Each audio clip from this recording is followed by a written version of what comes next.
과거를 잊고 미래의 목표를 향하라.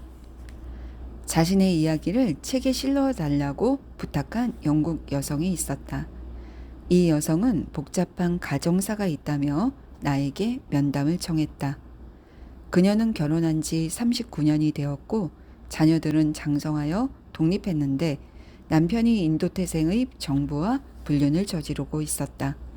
남편은 그 정부를 지원해 준다는 명목으로 은밀한 만남을 이어갔다.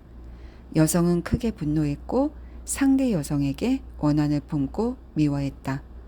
그녀는 하나님의 사랑과 평화, 선의로부터 멀어졌다. 눈에는 눈, 이에는 이로 복수하고 싶은 마음에 휩싸여 용서의 정신을 잊어버린 것이다. 복수심에 불타자 병에 걸렸고 인생은 막다른 골목에 부딪혔다. 그녀를 막다른 골목으로 몬 것은 하나님이나 악마가 아니다. 세상에 존재하는 유일한 악마는 원망과 증오, 악감정이라는 부정적인 생각뿐이다. 부정적인 생각을 완전하게 거부할 힘을 가지고 있었음에도 이 여성은 마음의 힘을 남용했다.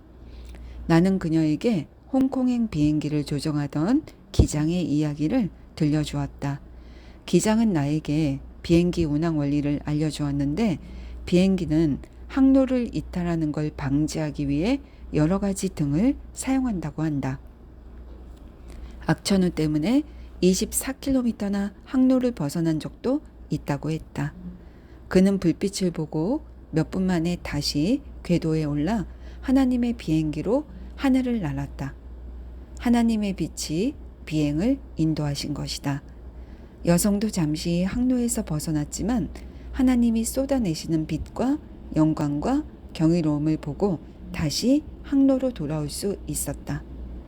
뒤에 있는 것은 잊어버리고 앞에 있는 것을 향해 몸을 내밀며 그리스도 예수 안에서 하나님께서 위로부터 부르신 그 부르심을 받으려 위를 향해 달려가고 있습니다. 빌립보서 3장 13절에서 14절. 나는 하나님의 영광과 사랑의 빛에서 벗어난 그녀에게 진정으로 용서하는 마음을 가지고 다시 제자리로 돌아와야 한다고 다독였다. 올바른 일을 하려면 정말 올바른 일을 하고자 하는 마음이 있어야 한다. 마음을 정립하면 목표의 절반은 이미 이룬 것이다. 마음만 먹으면 장애물을 딛고 마음의 평화를 누릴 수 있다. 내면을 변화시키고자 하는 진정한 욕망이 든다.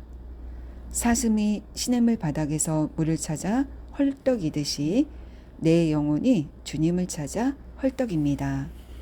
시편 42편 1절. 그녀는 제자리로 돌아와 남편과 여성을 용서하기로 했다. 그리고 문제를 해결해 나가는 영적인 과정을 기록했다. 해결책은 단순했다. 기도가 답이었다.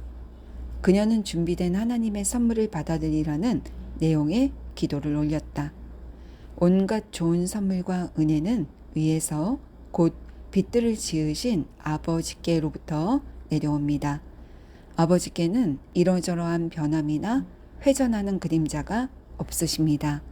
야고보서 1장 17절. 사랑하는 형제 자매 여러분, 이것을 알아두십시오. 누구든지 듣기는 빨리 하고 말하기와 노하기는 더디하십시오. 야고보서 1장 19절. 좋은 소식에는 빠르게 귀를 기울이되 부정적인 생각이나 분노에 침잠해 있으면 안 된다. 내면으로 들어가 내가 원하는 존재가 되는 느낌에 빠져보라. 여성이 치유를 받은 방법은 다음과 같다.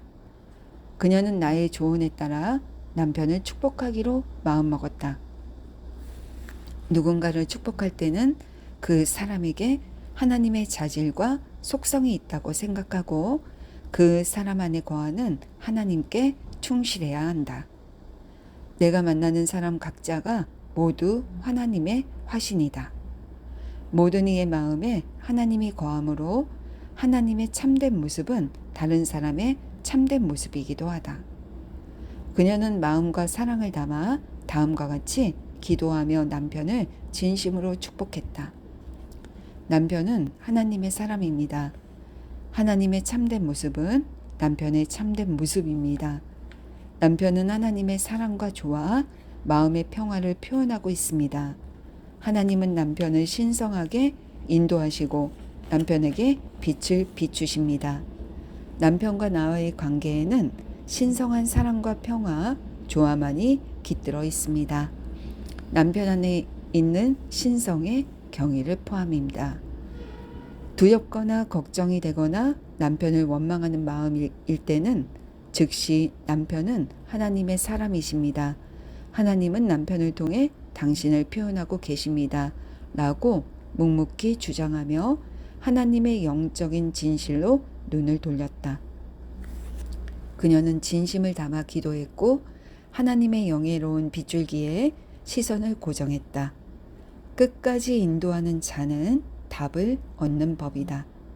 그녀는 불화와 혼란이 지배했던 곳에 조화와 사랑이라는 목표를 세웠고 그 목표만 바라보았다. 사랑은 감정적인 애착이다. 그리고 그녀는 하나님의 진리들에 정신적으로 그리고 감정적으로 애착을 두었다.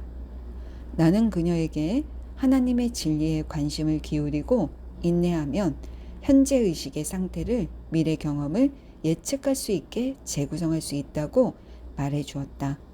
그렇게 그녀는 남편에 관해 하나님의 진리를 확언하면서 현재 의식을 재구성했고 가장 적합한 상태가 되자 답변을 받았다. 그녀는 단 한 번도 거짓된 신에게 마음을 뺏긴 적이 없다. 만일 그렇게 했다면 힘과 믿음을 잃고 기도가 효력을 발휘하지 않았을 것이다. 응답을 받고 기도가 효과가 있으려면 기도의 과정에 충실하고 헌신해야 한다. 두려움이나 의심, 걱정 등 외부의 부정적인 관념이 정신에 침투하도록 내버려 두어서는 안 된다. 그렇게 외부의 꼬임에 넘어가면 인생의 진정한 이상과 목표에서 멀어질 것이다. 내가 선택한 이상이나 목표에 충실해야 한다. 실제로 이 여성은 하나님과 진리만을 바라봤다. 단 한 번도 흔들리지 않았고 언제나 한결같이 성실했다. 그녀는 멈추지 않고 기도했다. 겉으로 보기에 안 좋은 일들이 생기고 모욕적인 대우를 받아도 올바른 마음가짐을 유지했다. 그녀는 진실은 반드시 이긴다는 것을 알고 있었다. 실제로도 그렇게 이루어졌다. 기도를 드리기 시작한 지 셋째 날 밤 남편이 집에 와서 다이아몬드 팔찌를 건넸다. 선물이야. 다른 여성에게 주려고 했는데 내가 사랑하는 사람은 당신이라는 걸 깨달았어.